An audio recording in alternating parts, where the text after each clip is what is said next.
নমস্কার, কেমন আছেন সবাই? আমি অ্যাডভোকেট তমনাথ রামচন্দ্র। আজকে একটা গুরুত্বপূর্ণ লিগ্যাল টপিক নিয়ে আপনাদের সাথে আলোচনা করতে এলাম। প্রায়শই দেখা যায় যে আপনাদের নামে কখনো কখনো ক্রিমিনাল মামলা হয়েছে। আপনাদের পাশের বাড়ি, আপনাদের আত্মীয় পরিজন যার সাথে আপনার সংঘাত, সেটা সত্যি হতে পারে, মিথ্যে হতে পারে, আপনার নামে একটা ক্রিমিনাল মামলা হয়েছে। আপনার মতে হয়তো হতে পারে সেটা মিথ্যে, কিন্তু আদালত তো সেটা জানতে পারছে না। তো প্রিলিমিনারি আপনি কি করলেন, সেই মামলায় একটা বেল নিলেন। সেটা অ্যান্টিসিপেটরি বেল হোক, সারেন্ডার করে বেল হোক, যে কোনো প্রকার একটা বেল নিলেন। বেল নেওয়ার পরে আপনি ভেবে নিলেন যে আমাকে আর মামলায় উপস্থিত হতে হবে না এবং পুলিশও আমাকে আর অ্যারেস্ট করতে পারবে না। এই ভেবে আপনি বাড়িতে বসে রইলেন।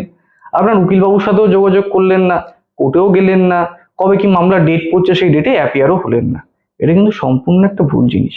আপনি ক্রাইম করে থাকুন কিংবা না থাকুন, যখনই আপনি বেল নিচ্ছেন তখনই আপনি কোর্টের কাছে এটা বলছেন, সারেন্ডার করছেন যে কোর্ট যখনই আমাকে ডাকবে সেখানে আমি কোর্টের কাছে এসে উপস্থিত হব। এই বলে আপনি কোর্টের থেকে বেলটা নিলেন। নেওয়ার পর আপনি আর কোর্টে যাচ্ছেন না। পরবর্তীকালে দেখা গেল কোর্টে উপস্থিত না হয়ে কোর্ট তখন কি করলো, আপনার নামে ওয়ারেন্ট করলো। করার পর দেখা গেল 2 বছর 3 বছর পর অনেকদিন হাজির না হওয়ার জন্য কোর্ট কি করেছে, আপনার নামে ওয়ারেন্ট করেছে এবং পুলিশ অফিসার আপনাকে বাড়িতে অ্যারেস্ট করতে এসছে। তখন আপনি কি করবেন? প্রথমত তো আমি বলবো যে বেল নেওয়া হয়ে গেল মানে এই নয় যে আপনার মামলা মিটে গেল। এটা সম্পূর্ণ ভুল ধারণা। বেল নেওয়া হয়ে গেল মানে এটা যে পুলিশ আপনাকে অ্যারেস্ট করবে না যদি আপনি কোর্টের সমস্ত কিছু ডেকোরাম, সমস্ত কিছু প্রসিডিওর ফলো করেন, এবং কোর্ট যখনই আপনাকে ডেকে পাঠাবে তখন এসে আপনি উপস্থিত হবেন। এবং কোর্টের এই যে বিচার ব্যবস্থা, এই সম্পূর্ণ বিচার ব্যবস্থাতে আপনি কোর্টকে সাহায্য করবেন, সহযোগিতা করবেন এবং পুলিশ অফিসারকেও সহযোগিতা করবেন।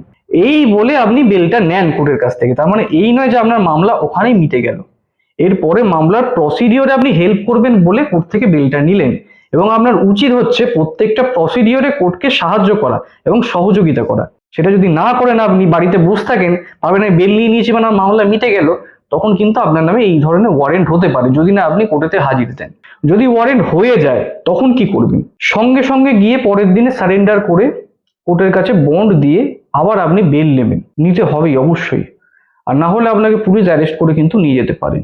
ঠিক আছে? তো সেটা এড়িয়ে যাওয়ার জন্য হয়তো কোর্ট তারপরে সেকেন্ড টাইম যেহেতু আপনি আবার বেল নিতে গেলেন, কোর্টের ডেকোরাম যেহেতু আপনি মানেননি, হয়তো কোর্ট বেশি টাকা বন্ড চার্জ করতে পারে, কিন্তু তাও আপনি দিয়ে সেই বেলটা নেবেন এবং এর পরবর্তী যতগুলো প্রসিডিওর হবে প্রত্যেকটা প্রসিডিওর আপনি ফলো করবেন এবং কোর্টকে সহযোগিতা করবেন। এটা যদি আপনি না করে থাকেন তাহলে কিন্তু আপনার যে কোনো টাইমে কিন্তু পুলিশ আপনাকে অ্যারেস্ট করে নিয়ে যেতে পারে। ভালো থাকবেন সবাই। আশা করছি এই ভিডিওটা আপনাদের খুবই ইনফরমেটিভ লাগবে, এবং এই ধরনের ইনফরমেটিভ ভিডিও দেখার জন্য এই চ্যানেলটিকে অবশ্যই সাবস্ক্রাইব করুন এবং বেল নোটিফিকেশনে বেল আইকন প্রেস করে দিন, যাতে সমস্ত নোটিফিকেশন আপনার ফোনেতে চলে যায়। এই ধরনের ছোট ছোট ভিডিও যদি আপনি বড় ভিডিও যদি আপনার প্রয়োজন পড়ে থাকে অবশ্যই কমেন্ট করে জানাবেন, তাহলে আমি এই ধরনের টপিক নিয়ে, বা আপনার যদি মনে হয় যে কোনো টপিক আপনার জানা প্রয়োজন অবশ্যই কমেন্ট করবেন। এই ধরনের টপিক নিয়ে আমি বড় ভিডিও অবশ্যই বানাবো এবং ডিটেলসে বানাবো, কিভাবে আপনি এই ধরনের সমস্যা থেকে মুক্তি পেতে পারেন। অবশ্যই কমেন্ট করুন।